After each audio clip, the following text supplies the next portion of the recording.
Fix errors, waste, and issues in a couple of clicks. Get alerted whenever you're off track. Sign up at trueclicks.com.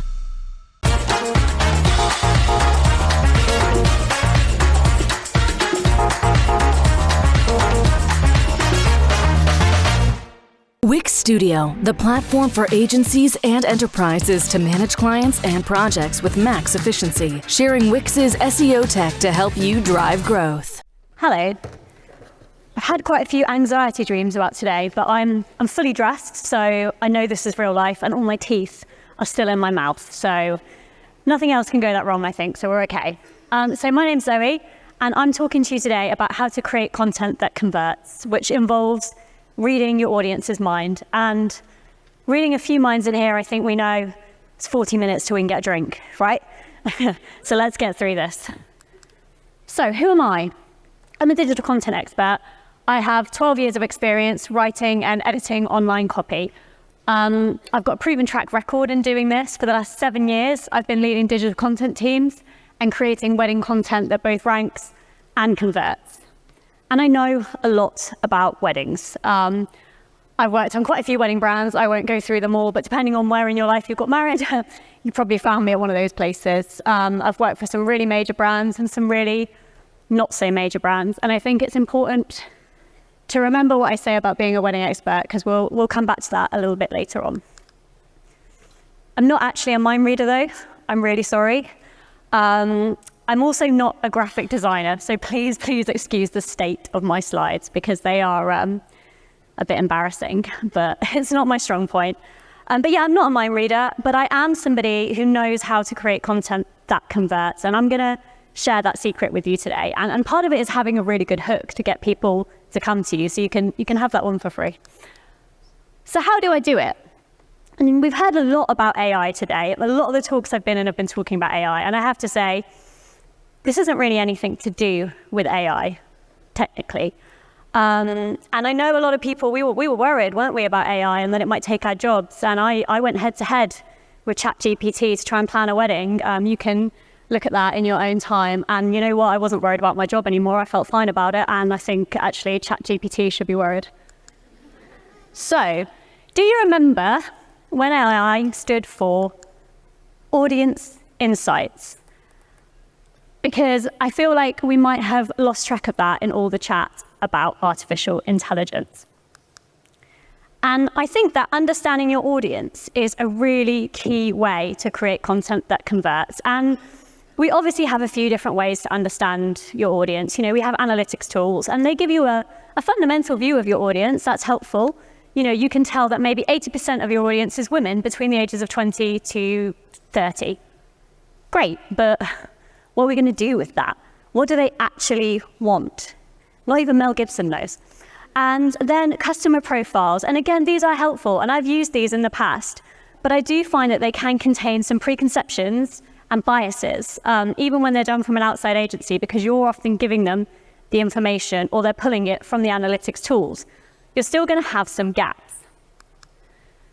So understanding your audience means taking the time to actually understand your audience. So let's get on to how we do this. Panel discussions. These are great ways to connect with your audience. And you know, we've had panel discussions here today that I'm sure many of you have been to and found really helpful. You can open up discussions with people and facilitate understanding. And that doesn't mean that you have to put on a big event to do this. You can do a simple thing as go to an existing show, or you can facilitate your own ones in the office or even virtually. Meet and greet. Get out there and meet as much of your user base as you possibly can. And this doesn't have to be in a formal structure. Again, you can just go to where you know they'll be, whether that's trade events, different exhibitions, whether, you know, you, again, invite people to come to you. Sorry, see what I mean about the graphic design? I just changed all my formatting there. Be easy to find. And this doesn't mean that you have to give people your WhatsApp, but just make sure people know how they can get in touch with you or your team. Is your contact page clear? And do people know when they submit a contact form where it's going to go? How visible are you or your team or your brand on social media? Are there ways that your audience can connect to you? And then finally, be open to feedback. And this is why I said, remember about being an expert. I will say that I know a lot about weddings, but I will say, I don't know it all. And I can't ever know it all. And so I always want to hear feedback from people, because when you've done something for a long time, you actually sometimes know less than people who have come to it brand new, because they've looked at it in a different way, and you can really learn from them there. So why do this? Because it is a lot of effort getting out and meeting people. I get it, it's hard work, and I suffer with chronic resting bitch face, so I'm not that approachable. So it is hard work for me to stand there and smile. Well, let's talk about what we got. So we started paying really close attention to our audience in our editorial strategy. And since doing that, we got a 50% increase from our content to our marketplace, which is where our paying clients are. We had a 30% growth in traffic against pre-pandemic levels. And I don't know if you remember before the pandemic, but weddings were just a normal thing. There was no drama around them. They were just fine. So this was our benchmark for what's normal and what's standard. And we've come through the other side, and we're up 30% in editorial traffic against those pre-pandemic normal times. And then, remember what I said about not being a graphic designer? Please excuse this one, because I could not get Canva to work with me. This is meant to go all the way around, and it just couldn't. And it wouldn't let me change the number, so I just put a block over it. And I had to stop before I threw my laptop out the window. But we had a 130% increase in booking opportunities from our editorial content, which is a great stat to give your sales team, isn't it? And you might think, but I'm really busy. I don't want to get out and talk to people. I don't want to chat. And that's fine, because actually I changed my whole talk quite recently, because I learned a new thing, that social media is actually such a great way to connect with your audience. And TikTok in particular is made for this. And believe me, I never thought I'd be standing on a stage saying to you, I love TikTok, but I do. I really do. The algorithm on TikTok is great. If you do good content and people interact with it, they'll see more of it. Genius. And that's a great way to reach your audience and connect with them. You don't have to be reaching 5 million people, but if you reach 500 of the right people, you've got great information for your content strategy.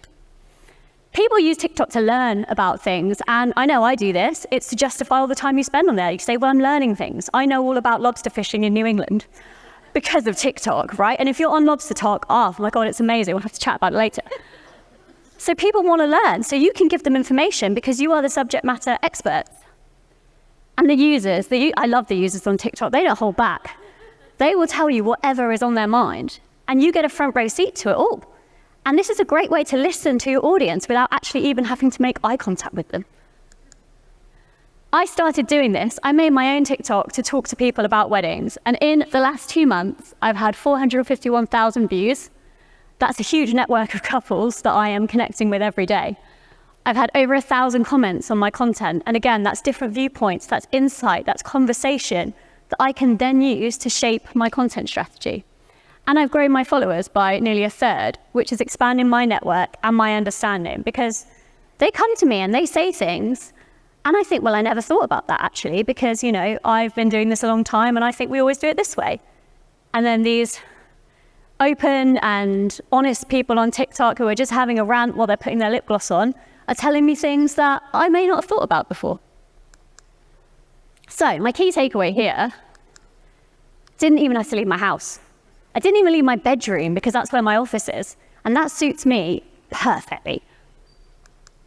So let's go back to audience insights versus artificial intelligence and do a little bit of a recap. I did ask AI what newlyweds want from a wedding planning website, because I thought I'd better fact check this information I'm giving you. They told me that they want inspiration and ideas, practical advice, vendor reviews, planning tools and checklists. And actually, you could swap out weddings. You could be a gardening website or a parenting website or whatever. You still need all that stuff. Trends and updates, case studies, expert advice, budget-friendly ideas. Again, so far, so generic. I already had this stuff. It wasn't telling me anything new.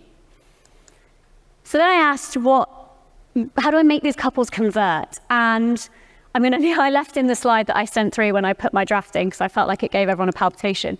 This is what it told me. To be condensed, and I did condense it. It told me you need compelling titles, high quality images, calls to action, shareable content, and SEO optimization. This is why I'm not worried about ChatGPT, because you don't actually have to write out optimization if you've already put the O in SEO. But yeah, I already knew all this. It wasn't telling me anything new. So then I asked real couples, and I asked people I know getting married. I asked people on TikTok. I put the question out there as much as I could to real people. And you'll see, these are essentially the same things that ChatGPT said, but they're much more nuanced. So achievable inspiration. And this one to me was so interesting because when you think about getting traffic and interaction, you think the bigger the better, really, don't you? You want it to be as incredible as possible. But actually, couples were saying, I don't want anything too aspirational because I know I can't afford it and it's not achievable for me, and that puts me off. So actually, ideas that are achievable over too aspirational was an interesting thing for me to consider. Key questions, and again, they gave me some examples of these questions, and the things that kept coming up was, how much should it cost? And where do I start? Trustworthy recommendations from pros, writers and vendors that they can trust, and then how to make it more personalized to them. And that's a very specific concern. So then I asked these same people, what would make you convert then? Like, what do you need? And these are just a few of the things that they said to me. Trust. They wanted to be able to trust me. And we know that Google tells us that trust is important, but how do you demonstrate trust in a website? Transparency. They wanted to know how much it costs, because if they had that information, they were way more likely to click through. And additional details, particularly browsing on mobile. Opening a new window on a mobile, I don't know why, it feels like a lot of work. So people are hesitant and they want to know what are they going to get before they actually take this action and go to a new page. And this was all really interesting food for thought. So what do we do with this information? We changed our CTAs to make them much more contextual. We used to have a lot of click here, a lot of read more. Gone. The user is always going to know exactly what comes next when they click on a link on Hitched. We include price information because everybody said it was important. So when you go to look at a vendor on Hitched, you're going to know how much it's going to cost, whether that's cost per person for the meal, whether it's the venue hire fee, whether it's the starting price for the packages. We make sure that in all of our new content updates, that information is in there. And there was this kind of attitude of like, let's withhold that to make them click through. But when we stopped withholding it, more people clicked through. Exclusive deals. If you're getting married, we have a great deal section on Hitched. Download the app, because I have to say that or I'll get fired. But we highlight these deals in our copy, again, to encourage that awareness and make people realize that we are so much more than just that search result that they've clicked on. And expert takes and tips. So we've added in expert takes to our product list. And that's not groundbreaking information, is it? And we did all this without product support, I have to say, which I'm sure, many people know that pain. We literally just did this by putting text on a page. And it makes me think, what could we do with the right development? Because let's go back to those results one more time. A 50% increase in traffic from our content to our marketplace where our paying clients are. So those contextual CTAs, that pricing information, it drove a lot more people through to where the vendors are. A 30% traffic growth against pre-pandemic levels. And again, I stress to you, weddings were just a standard normal thing back then. And I'd like to say they're a standard normal thing again now. I don't feel like we're worried about them anymore, but we are still seeing strong levels up against them. And that 130% increase in booking opportunities. So this is where people are going through and inquiring with these vendors from our editorial content. And that was from making a few changes based on what couples told me that they wanted. So to wrap this up, I just want to share some key takeaways from this information. Tools aren't necessarily enough, and I think that real connection is key when it comes to content that converts. And again, I say, you don't have to go out and meet people face-to-face to do this, although it is great, and we're here now face-to-face connecting because we recognize that in-person experience is invaluable. And not only does it give you insight that you wouldn't necessarily have had if you were looking at GA or looking at a user profile that's been made for you, it also helps to build trust because people will remember who they connected with.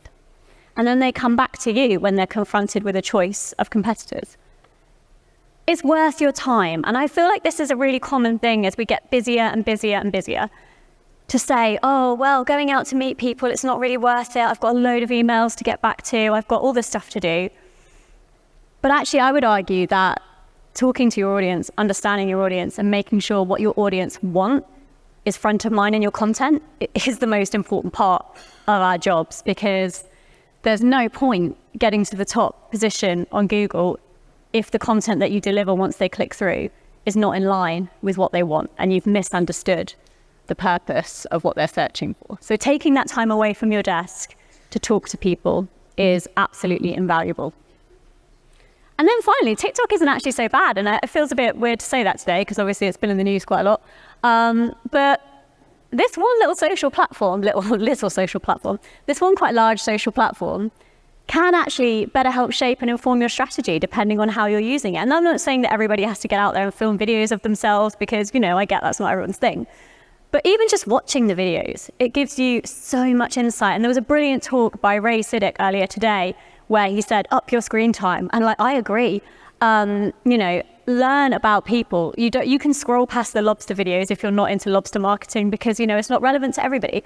But when you see videos by your audience talking about their problems, pay attention, because that sort of stuff is going to give you the insight that you're not going to get anywhere else unless you're going to venture out and chat to them face to face, which we don't all have the time to do. So yeah, take the time to meet your audience where they are. Find them on social media, watch their videos on TikTok, talk to them, start a conversation, and listen to what they say, and make sure that those real audience insights are at the heart of your content strategy. I'm Zoe, and that is how to read your audience's mind without actually reading them. I'm sorry that I lied to you about that bit. And you can find me on TikTok at wedding_editor. My slides are going to be on the speaker deck under my name. And if you are getting married, can I take the opportunity now to say, we're in person, we're at an event, come and find me and tell me about what you want so I can apply some more learnings to my strategy. Thank you very much. Demand sphere. Limitless visual insights from the SERPs. Unlimited dashboards and users. Easy to use and easy to scale your growth to new levels. Monthly reporting making you want to shove sharp things up your nose? Try Dragon Metrics, the all-in-one SEO software with mind-blowing reporting tools.